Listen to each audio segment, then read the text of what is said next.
but mostly express my displeasure with Donald Trump and with Michael Burgess's vote for repealing Obamacare.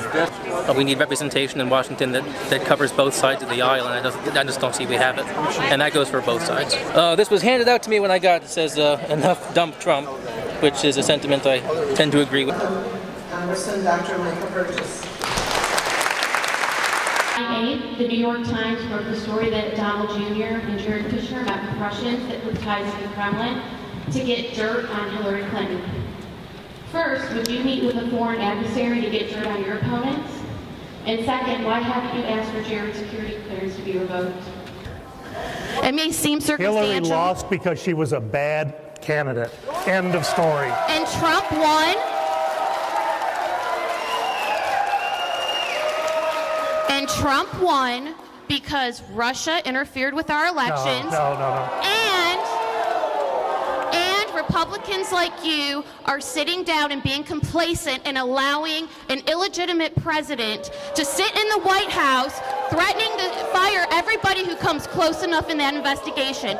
You are putting your party over our country. We are going to putting your party over your country. We are going to end up disagreeing. You are putting your party over your country. Look, I ran for office because I believe in this country. I gave up a 25-year medical career. Then prove it. Stand up to Trump.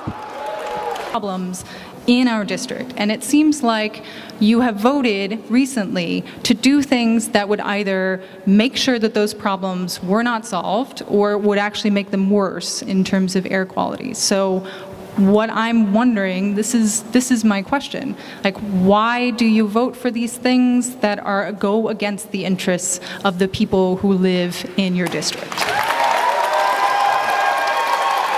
And those are just two examples. You know, I've lived here almost my entire life. One of the things that I've found when I have to make a decision and there's not time to go out and take a poll and ask people what they think, this is what I decide to do is supported by 60 to 80% of the district. And can I have some assurance for my son who's here with Down syndrome and muscular dystrophy and multiple health problems that that money will not be ripped out of Medicaid and it'll be money that comes from the people who can afford it?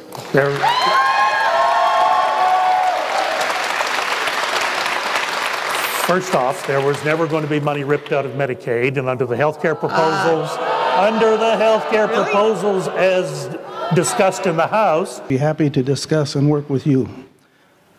My ask is, will you find a Democratic member to join the Climate Solutions Caucus regarding this issue and work to create effective legislation to limit the global warming impact? Thank you. And will you? I don't know the answer to your question. I have not looked at that caucus in depth. I promise you, I've got a lot going on every day. The last thing I need is another meeting, even if it's with a Democrat. Will you give that information, Eric? I will. And we'll look at it. A bipartisan bill. Thank you.